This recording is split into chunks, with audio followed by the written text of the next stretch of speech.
Hello and welcome, everyone.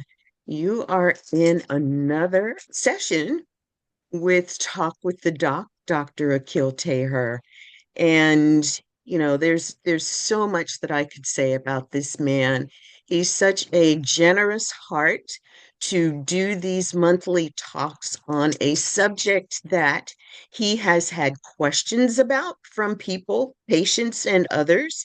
And his whole idea is to put out in the world the information so that people can better manage their health and their lives, and the lives of loved ones who may be dealing with health issues. Now, we know we've all heard of fasting, and he's become an expert on fasting. And there's several types. He's going to go into what types of fasting there are and what can benefit you. Now, we've just finished the season of Ramadan.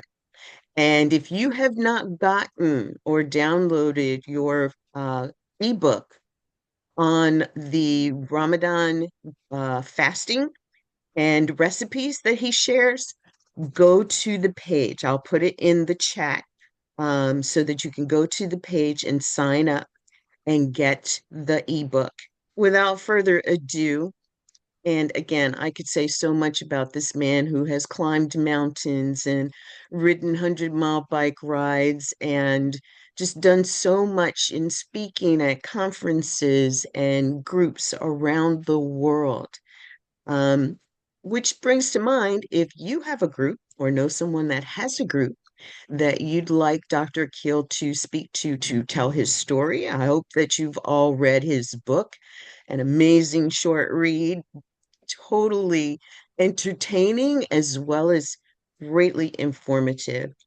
And please be in touch and let's get him to speak at your groups. So, again, without further ado, Dr. Akil, take it away. Thank you very much for that kind and generous introduction, Lynn. Let me go to start the PowerPoint. Okay, let me start by saying that today's talk will be on intermittent fasting. Now, remember, intermittent fasting started with wellness media, but now is backed by modern mainstream medicine. It is safe and beneficial. Now, intermittent fasting is not a substitute for healthy eating. I mean, if you continue eating your ultra processed foods, preservatives, now the new thing in the market, the petroleum coloring agents, which is talked highly about, high sugar, salt, and oil diet, then it is not going to help you. And just clarity, because remember, I did not know much about this, but I'm practicing it now and seeing the benefits. So I would like to impart and tell you people what I have been doing. But let us have some clarification. A diet is defined by what is eaten and how much you eat.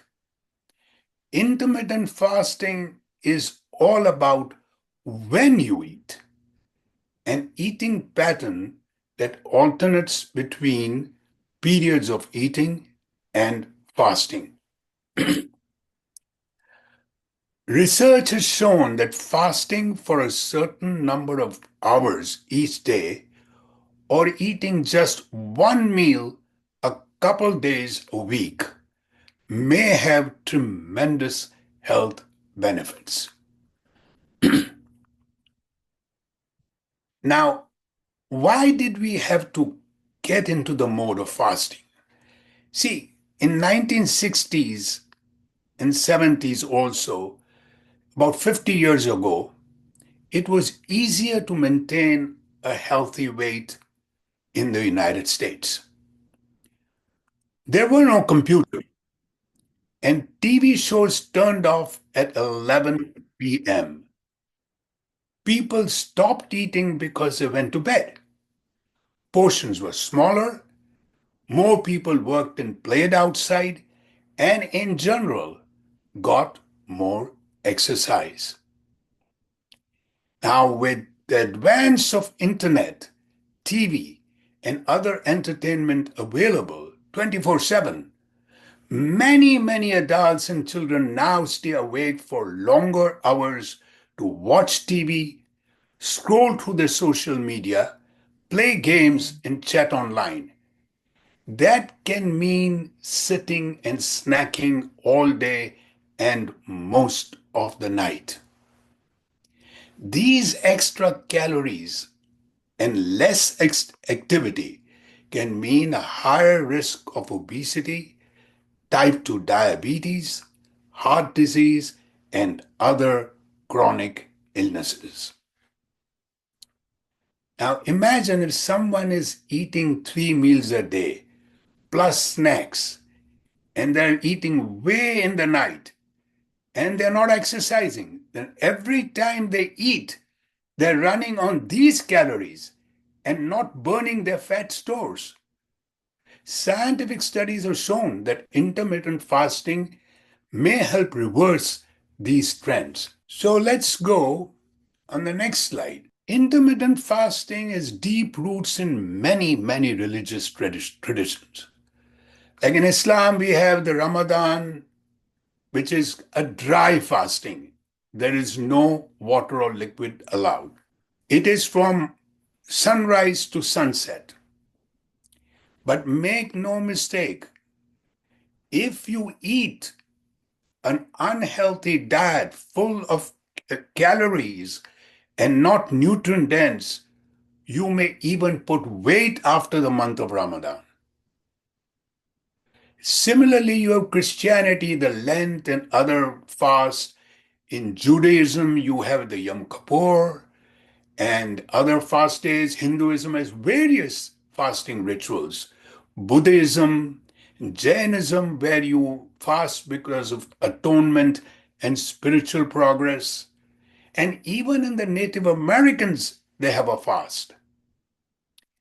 So, what does it do? It limits the eating window, it promotes self discipline and awareness, and it connects your physical restraint, willpower, and spiritual elevation. Now, it has healthy benefits, whether it was intended or not, like improved metabolism and detoxification. So we have it for years now. This religious traditions had some meaning. Let's find out why. What is an evolutionary perspective? Humans evolved in conditions of relative food scarcity, making intermittent fasting a common occurrence. Now, our ancestors had to forage for berries or fruits or hunt, right? Food was available only intermittently, not all the time. When they weren't eating, they were food deprived, but they still needed physical activity, physical energy to search for and obtain their next meal. So, those who developed adaptations that allowed them to function optimally in the fasting state survived, passing their genes down through the generations. Why am I telling you this? Because what am I getting at is once you get used to intermittent fasting, you will be able to function normally during the fasting period. Because we don't want you to just lie on the bed and when you're fasting. So, this is the evolutionary perspective. So, what are the common intermittent fasting protocols? Intermittent fasting generally I say, 16 hours fasting and 8 hours of the eating window. Now, one type of intermittent fasting is daily time restricted eating, TRE. So, in which the eating window can be between 8 to 12 hours, while fasting window can be 12 to 16 hours. The exact window of eating and fasting isn't important, although it's not too good to eat at night before going to bed. Now, this is a more precise and scientific description of the eating pattern rather than the intermittent fasting, because a fasting period can be as little as 12 to 13 hours. It depends on a person how he wants to do this time restricted fasting. Then you have ADF, alternate eating days with fasting. So, what you do is you eat your normal meal one day and then you do the fasting, whether it is intermittent fasting or whether it is other types of fasting, but that's alternate fasting. Then you have the 5 is to 2 diet, where you eat normally your normal diet for 5 days a week, restrict to 500 to 700 calories for the next 2 days. That means about a meal for the whole day. For the 2 days or 5 days, you eat normally. And finally, what you have is a fasting mimicking diet. It is a special diet, plant based mostly, but 5 day low calorie. So, it's a special kind of eating plan that tricks your body into thinking it is fasting. It's not fasting without fully stopping on food intake. So, we'll talk about this later on in the slide about this fasting mimicking diet.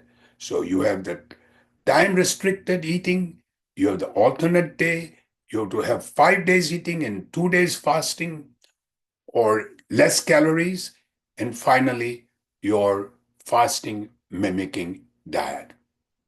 People always ask me, what can I eat while intermittent fasting? First, let me tell you, during the times when you are not eating, water is allowed, 0 calorie beverages are allowed, like your coffee, your tea. This is accepted. During your eating periods, eating normally does not mean going crazy. And research has shown that you are not likely to lose weight or get healthier if you pack your feeding times with high calorie, junk food, supersized fried items and treats. Ideally, this is again for herbivores when they eat both. Ideally, they came across this a Mediterranean diet or a whole food plant based diet. They're very similar, except that the Mediterranean diet, apart from being high in fruits, vegetables, whole grains, nuts, and seeds, has also olive oil used quite a lot. And it has fish and occasional dairy and red wine. Is a relatively recent development in terms of human evolution. This pattern can lead to food overconsumption, like it is happening right now, and result in overweight and obesity, particularly when combined with a sedentary lifestyle. And it can cause metabolic morbidities such as insulin resistance, increase insulin. So all these things are with the modern day eating pattern. This is important. This is a scientific way how fasting works. Bear with me on this. During a fast, the body receives no energy, right? No energy intake and uses glucose, which is already stored in the liver in your body for fuel. This liver glucose depletes in about 8 hours. Humans then, to get that energy intake, they start burning fat. And what fat? The visceral fat, the fat which is around your organs, the fat which is directly related to cardiovascular disease. So it burns this fat for fuel, producing ketones. This ketones becomes an alternative energy source. So you're not taking any, it's negative energy, you're not taking any calories. Together with the increased fat burning, should lead to weight loss through the reduction in fat mass. And mind you, ketones provide fuel for cells, particularly nerve and muscle, by stimulating them, promoting resistance to stress and combating disease. The most important ketones in the body is your beta hydroxybutyrate. It provides an alternative energy source and activates signaling pathways involved in neuroplasticity and forming that is forming new neural connections in your brain and modifying existing ones. These are the findings. Now, a lot of people have asked me in the past, but oh boy, ketones, that is ketoacidosis. That is what happens in insulin type 1 diabetics. Type 1 diabetics. No, in type 1 diabetics, ketoacidosis is dangerous. That is when you have very high sugars, extremely high ketones, which are formed in the body. There is no insulin. And so it becomes a toxic environment whereby you go into acidosis, air hunger, losing weight. That is dangerous. Here it is ketosis, not ketoacidosis. Here the ketones become a source of energy, burning your fat, reducing your weight, and helping you in your type 2 diabetes. Let's go to fasting mimicking diet. Can fasting be mimicked? A fasting mimicking diet is a special kind of eating plan that tricks your body into thinking it's fasting without fully stopping food intake. So, in short, what does it mean? Eat small, carefully chosen foods for that 5 day period. Your body thinks you're fasting. You get health benefits without fully fasting. A person in this fasting mimicking diet eats specially prepared foods once a month for 5 days. Low protein, low sugar, low calorie, high in healthy fats, and people respond to this as they would respond to fasting. Now, there were trials which were done, and they showed that there was a reduction in hemoglobin A1C, your blood pressure, and your body fat, with no reduction in lean body mass when taken in the absence of drugs. There was a study comparing fasting mimicking diet to the Mediterranean diet, which was there for 6 months with 3 months of follow up. There was increased insulin sensitivity, decrease in lipids, and decrease in your blood pressure in the fasting mimicking diet group than in the Mediterranean group at the end of the study period. There was also a study comparing this fasting mimicking diet to type 2 diabetics who were on metformin.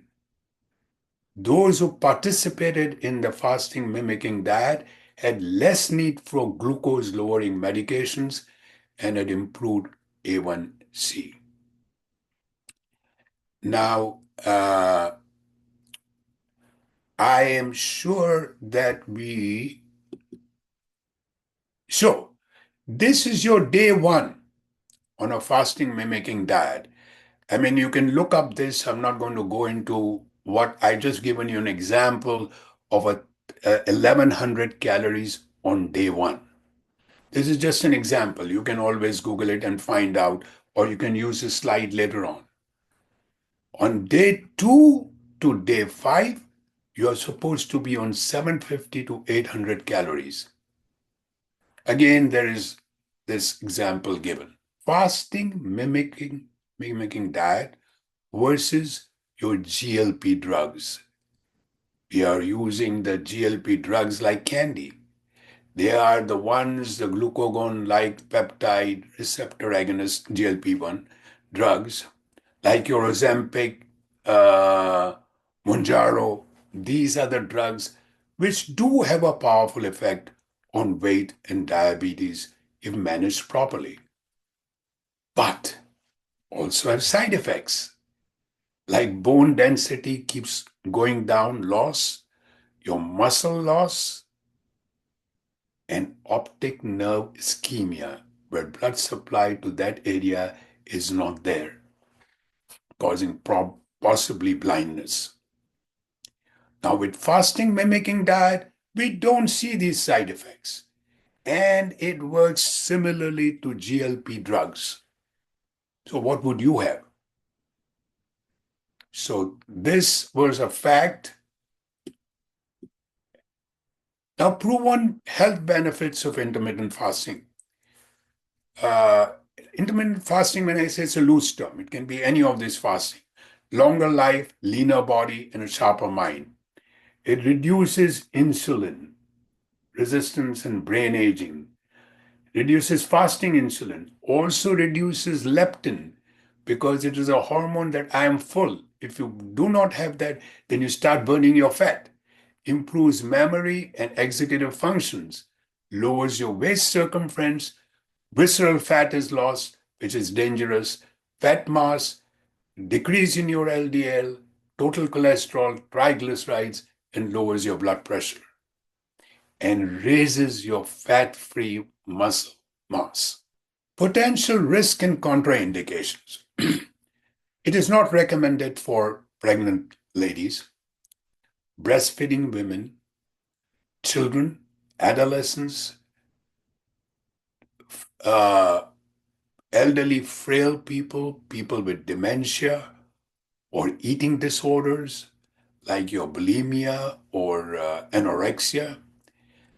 The risks are that you can, but very rarely, get into dizziness, hypoglycemia, muscle weakness, may worsen with anti-diabetic medication, so you may have to reduce your medications. Possible association with disordered eating in youth, again with the same anorexia and bulimia. This you should keep in mind. Now, ideally, if you want to, you can go to a doctor. If you're confident enough and you're not really having any problems, then I think if you could try this out. But you need to at least be followed up. If you are with a doctor, week 1, uh, contact over on the phone or what have you, weekly for the first 2 months. Get your full checkup done, blood pressure, hemoglobin A1C, ketones in the 2 months, and follow up every 6 months, and then you are home free. You know exactly what you are doing. You may not even need all the above if you are comfortable. Comfortable. Sustainability and adaptation. You see, when you start this fast, it takes a little time, 2 to 4 weeks for a person who is accustomed to consuming 3 meals a day, plus your snacks, to adapt to an intermittent fasting pattern. It's like, initiating an exercise routine. It takes time to adjust. You want to exercise, you want to run, you run a few kilometers, or you run about half a kilometer, then you go on to about a kilometer, then you increase. Similarly with fasting. Now, time restricted eating and fasting, your mimicking diet aren't quick fixes for obesity or other health problems. They are not really, these are not one size fits all or nothing.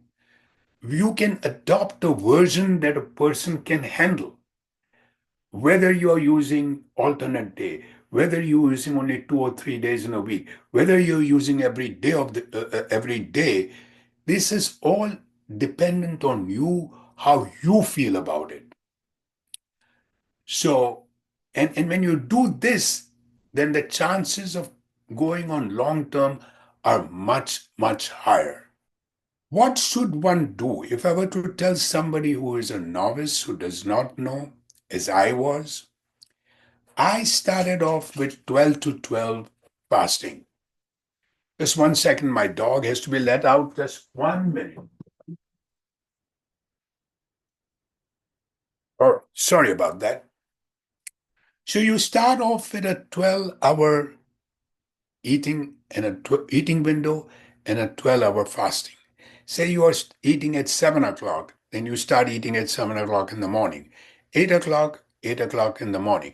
Don't eat too late because at late time eating can cause problems. Your poor quality of sleep, your acid reflux, and all that can happen. So do not do that. And another thing is that when you are breaking your fast, please try and use a nutrient dense, slow glycemic food that you are used to. If you are having a whole food plant based diet, then you continue with that diet. You don't have to reward yourself just because you're fasting, because then you're not going to lose weight or be helped any health benefits. Now, you can have common initial symptoms people experience, which takes about 2 to 3 weeks to get over. After 2 to 3 weeks, like you may get hunger or food cravings, you may get headache, you may get irritability, lightheadedness, bloating. If you don't take enough fiber when you are breaking your fast, you may even get constipation and sleep disruptions. And then we did talk about fasting ketosis and diabetic ketoacidosis. Keep that in mind. Okay? Now, when we go on, this was now plan your meals because once you don't plan your meals, then you overeat during your eating window. And you have to get enough rest. Avoid high intensity workouts during fasting and avoid late night eating. With this, I think I have covered most of the things. Yeah. And these were my references from Medscape Medical News. It is very late, February 10, 2025. The authors were Longo. He is a father of intermittent fasting, Madsen and Goldstein. And this was also what is intermittent fasting? How does it work with John Hopkins Medicine? So I adopted all these in my talk, and now I'm open to questions. Thank you, Dr. Keel. That was really informative. I want to go ahead and ask everyone if you would like to come back on screen, unmute your camera and your video. And if you have questions, we are more than happy to have Dr. Akil answer them. I would like to say one thing before that. I Okay. believe we've got Mickey Pardiwala from Toronto over here. He's a nephew of mine, and his mother, and I'm sure she won't mind me saying this. She is type 2 diabetic. And the last time I visited Mumbai, her name is Hansa, and she was doing this intermittent fasting 8-16, 8 hours of eating, 16 hours of fasting. And boy, oh boy, her hemoglobin A1C was 8 to 9. It is now 5.6. It's amazing. And she's not a whole food plant based diet, she's a healthy eater. but not a whole food plant-based. She does indulge into meats, but this was fascinating. When I saw this, that was a time when I started feeling maybe I could do an intermittent fasting, and that is how my research took place. Interesting. Thank you for sharing that. I have a question actually. So intermittent fasting is something I also from my mom have kind of taken up, and it's something that I feel works with my body. So I've really enjoyed that. The thing for me, I guess, is how would you avoid issues like nutrition deficiencies or something like that when you are fasting? So that's my question. I would say that for me personally, I've borderline anemic, and I feel like that may in part have to do with my fasting. So that is more specifically my question. Okay. The second part of the question I'll answer first. If you are anemic, you have the heme iron and the non-heme iron. If you are a non-vegetarian, then you increase your meats and whatever, and you get your heme iron, which I don't advocate. The non-heme iron is from your green leafy vegetables, your spinach and all that. So you will definitely get all your uh, non-heme iron, which is better on your kidneys, number one. Number two is that you will not never be uh, anywhere lacking in nutrition, because what will happen is you have to eat nutrient dense and slow glycemic foods. So when you eat nutrient dense and you're not taking caloric foods, then you're okay. And when you take the nutrient dense, see that you have your whole foods, plant based in terms of fruits, your vegetables, your whole grains, your proteins, whatever the protein may be, and your legumes, your beans, your nuts, your seeds. If you take this in a proper quantity and work in that window, you are never going to be nutrient deficient. And oh, by the way, have to take with this B12 and vitamin D. That's a must. Yeah, so I'm on B12 right now, so that makes sense. Excellent. Excellent. Take your D2. D2. D, but it's D3, but it's a vitamin D. You have to take vitamin. Most of us are lacking in vitamin D. Unless you're living in Florida or in Hawaii or somewhere, you get a lot of sunshine and you go out in the sun, it's different. Got you. Thank you. Great questions. Anyone else? Would Dipti like to comment on anything? Yes, I was just going to say that that was a very, very informative presentation. And I completely agree with you as that fasting is something that you want to understand how your body is going to react and then determine that what path you want to take. And that has been there in our ancient life science Ayurveda. It talks about that. And it says, whatever suits your body constitution is what you should follow and not just follow blindly with what others do. True, Nice. absolutely. Absolutely. And a lot of people in my have approached me on a separate this thing and asked me that how do you calculate calories, your food? So three important things I would like to, I mean, one important thing I would like to mention is that you have your carbs, if you're looking at it, it is 4 calories per gram, protein is 4 calories per gram, and your fats is 9 calories per gram.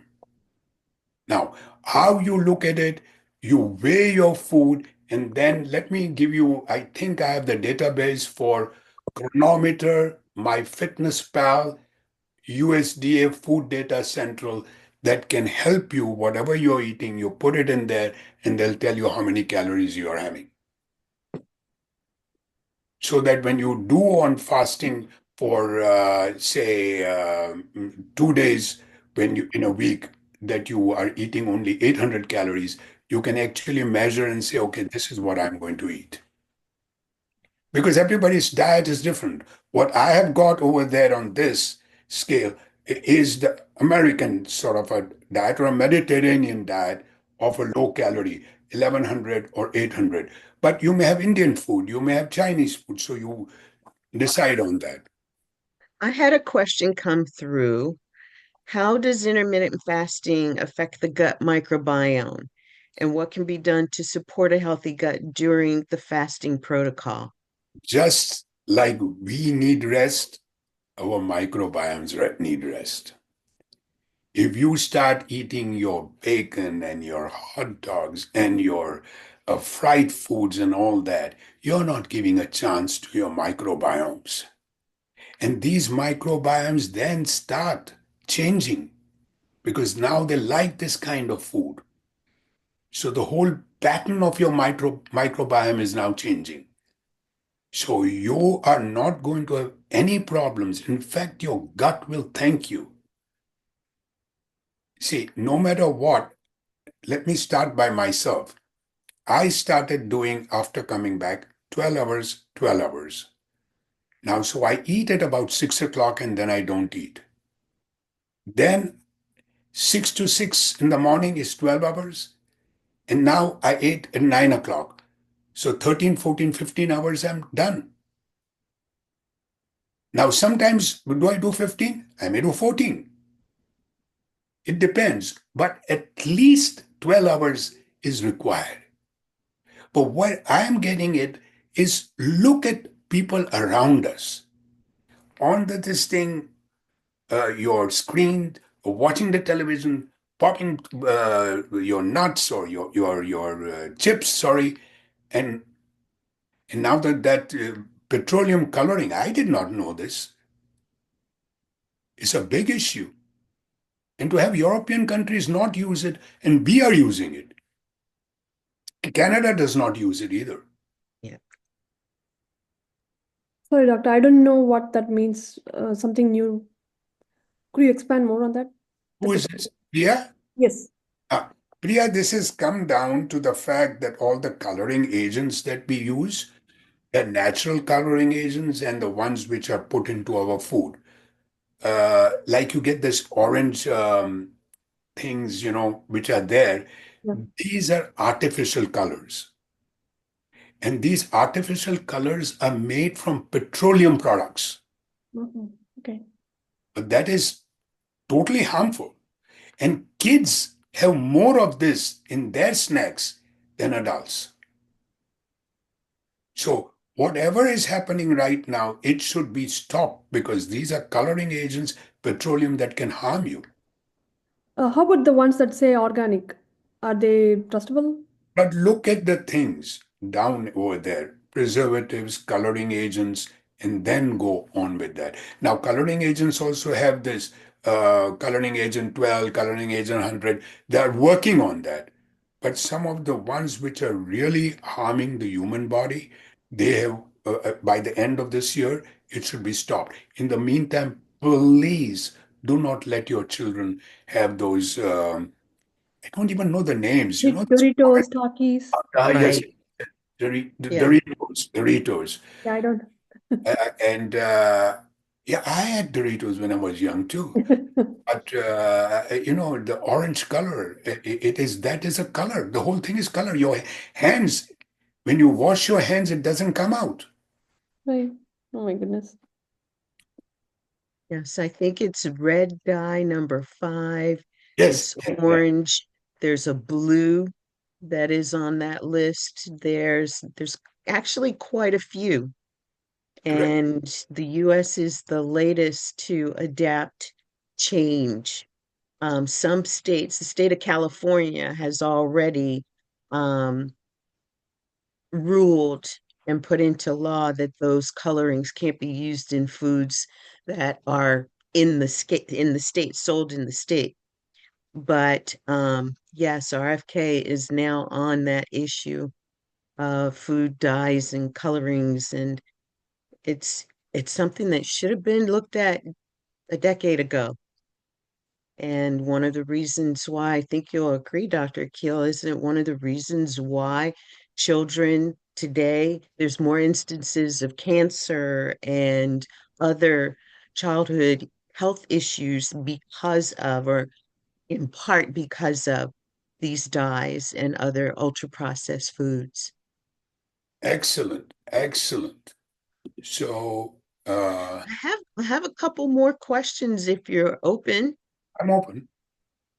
One Yeah. came in, what are the most common mistakes people make when starting intermittent fasting, and how can they be avoided? See, what people do is they jump onto 16/8. 16 hours of fasting, 8 hours of eating. That's not the way to go about. You got to go slow. Even 12 hours is too much for you.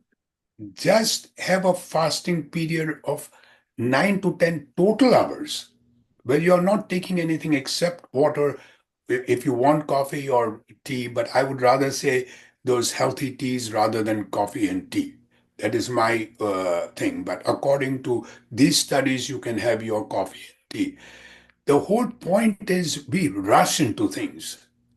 So I don't want that to be rushed into it. And then if you are, say, when I give my talk on sleep, you're a night owl and you're working late in the night, then you got to adjust. You can't say that you are going to give up eating at 6 o'clock when you're working up to 12 o'clock in the night. So accordingly, you got to understand, go slow and don't give up in a day or two because your body takes time to get used to it. Like I talked, it's like exercise. Once your body gets used to it, what did I say? What was the evolution when people were hunting, when they could not forage for any fruits or your berries or hunt, they had to have the energy. So they had to go on hunt still. So that was an adaptation. We got to adapt ourselves to it. Number three is that you have to have a willpower. It makes you a better person. You're disciplined into doing some things. It helps you in other things being disciplined. So my point is that all these factors should be taken slow. It is not an all or none kind of a thing. You play around with this. So my advice is to people is 12 hours, 12 hours. That is what I would say. But if you want to still go less than 12 hours, okay, fine. Or you want to do alternate day, or you want to do this 12 hours, say 3 days a week. See how you feel. And the important thing that I brought out was it is the ketosis. We are taking that visceral fat. No amount of exercise is going to reduce your visceral fat. It is what you eat. And fasting can help you to get that fat out. I hope That's I answered your question. Yes, that was great information. I think really a lot of people, myself included, having been in the fitness industry for decades, know about visceral fat. However, not understanding how to reduce visceral fat. And, you think exercise and, you know, the I'll call them the traditional things are what works when it's actually what you eat. Um, and I think that that is something that we really need to hear more about. It's what you eat that reduces the fat around the organs. But I did have the question come in, what are the best types of foods to consume during the eating window to maximize the benefits of intermittent fasting? I know you mentioned, you could have weight loss occur as well as, increased cognitive brain functioning. What are some of the best foods to eat In during the eating window? my opinion, what I follow is a whole food plant-based diet. If you are having severe heart disease or stroke, then it should be whole food, plant-based, no oil, sugar, salt diet. Now, having said that, we have Ayurvedic diet, which can also be good. I would say that even your Mediterranean diet, that could have a lot of benefits. Again, but they allow this wine and fish and your olive oil in large quantities, which I don't like. So that these are all the diets that can help you. Your diet should be, like I always say, should be a lot of fiber during that time. Because when I started my fasting, I did not take enough fiber because my window was short to eat. Now I wasn't taking enough fiber. Immediately you'll start getting constipated. So take your fiber, but then with the fiber, take in a lot of liquids. So when you're fasting and not eating, drink a lot of water. And your fiber should be there. Then what are those probiotics? Natural probiotics, not those pills. But all these things can, sauerkraut and kimchi, and this can help your gut bacteria too. I was just going to ask you, we always hear eat more fiber. For those who really don't know what those fiber foods are, or maybe not enough of what those fiber foods are, what are some of the fiber foods that people can be focusing on? See, you have two kinds of fibers, soluble fiber and insoluble fiber. Soluble fiber is the one which gets dissolved in water. These are all these kind of foods that you have, a whole food plant-based diet, your beans, your legumes, all these are fiber. It's a soluble fiber that can help. Now, the insoluble fibers are which are not soluble. So with the soluble fiber helps in slowing the digestion process, while insoluble fiber are the ones which increases the bulk and increases the peristalsis along with fluids for evacuation of the material, so that it helps both ways, soluble fiber and insoluble fiber. And insoluble fiber is, even, when people say this metamucil and all that is good enough, but when you have foods, then why should you go on? Of course, if you're not this thing, then by all means, citrusyl, metamucil, what have you. But be careful about the sugar content in there. And those insoluble fiber foods are, for example, what?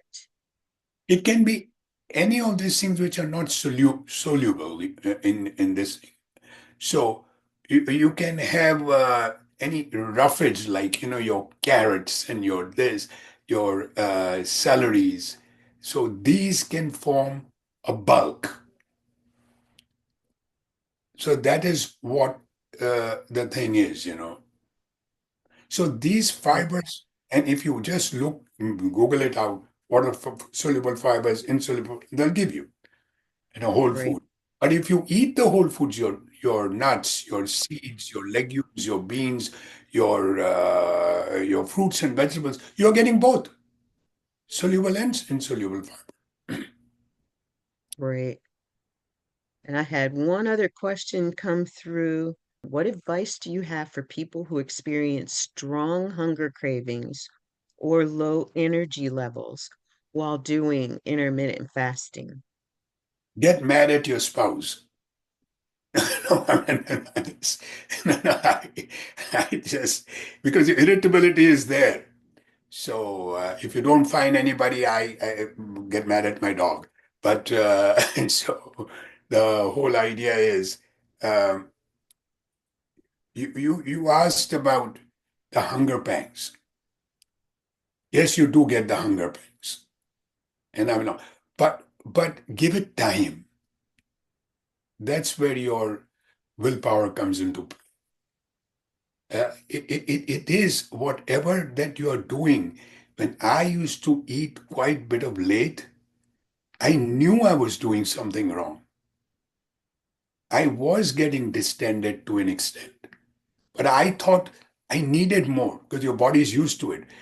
Okay, one, whether it's good food or bad food. Oh, let me have a little papaya, or let me have a little pear. Not when you are in the fasting stage.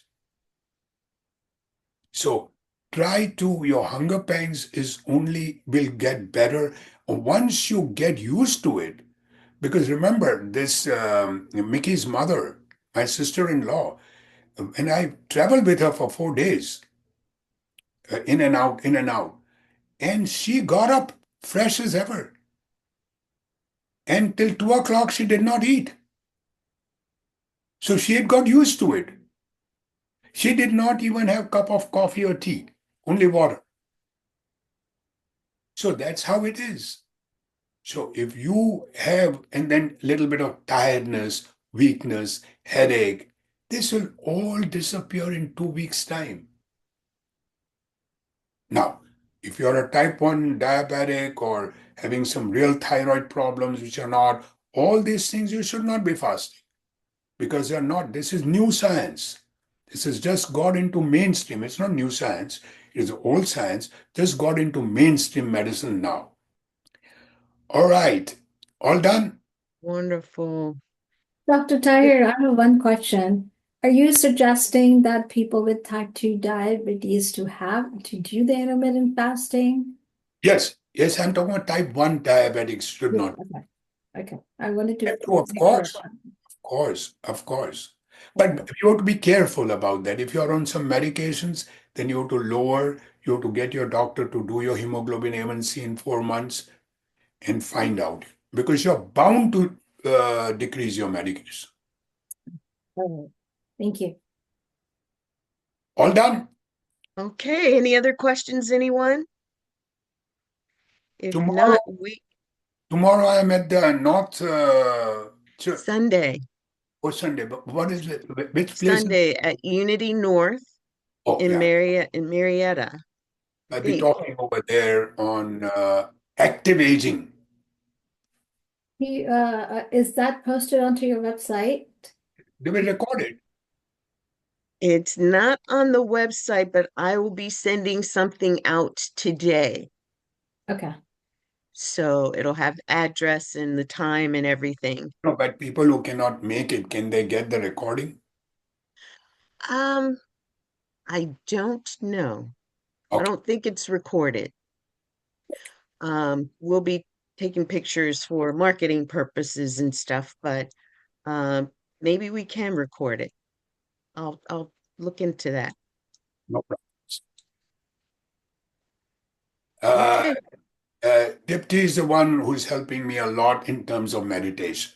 So if anybody in the crowd is ever interested in a proper meditation, really, really helpful would be I have learned quite a lot from Dipti. Thank you. Thank you, Dr. Tahir. And I've Well, you learned a know lot from him. that brings up a question. Um, if someone is starting intermittent fasting or is, even extended into intermittent fasting, how does meditation support that? What can you do? Meditation would support anybody at any diet or fasting. Meditation is something that maybe Dipti will answer that better. So I agree. Meditation. So word meditation, I think many a time scares people off, right? They say, "Oh my God, I can't do the meditation. That's not just me, right?" So when you think about that, people have to sit still and so forth. So I tell people to start off that, especially when you're in doing the starting off your intermittent fasting, to find a room where you can just be alone, turn off your light and just quiet down. Play a music, sit quiet down, and don't let that mind control you. You just feel out what your body is telling you to do. 5 minutes, 10 minutes, and that's how progressively you will understand how meditation works in you, right? It's not like a snap of finger and you're going to be able to get into the meditation. If you haven't, especially when you have not done it, it's going to be extremely challenging to do that. So yeah, meditation can help anyone and anybody. for sure. But it's a slow step-by-step process. And yeah, and it can do magic, especially to control that pangs of hunger and that craving that you may have, right? Absolutely. I agree with you 100%. Any more questions? So there was a question about the recording of this episode, and it will be released next week. You'll get an email if you've signed up to be on the email list. You'll get an email that says that the video is recorded, or if you're following Dr. Akil on his speaker page, you'll get a notification that the video is available and you can see it then. So, yes, it was a great presentation, a lot of very beneficial info, especially about the different types of fasting. So, yes, Okay, excellent. Thank you so much. It was a great Thank, presentation. Thank you. thank you. Thank you very much. Have a nice weekend, all of you. thanks everyone for joining us. Yes. Okay. Take care, All guys. right. Thanks, Dr. Akil. This was great. So appreciate you. Not at all. Thank you so much.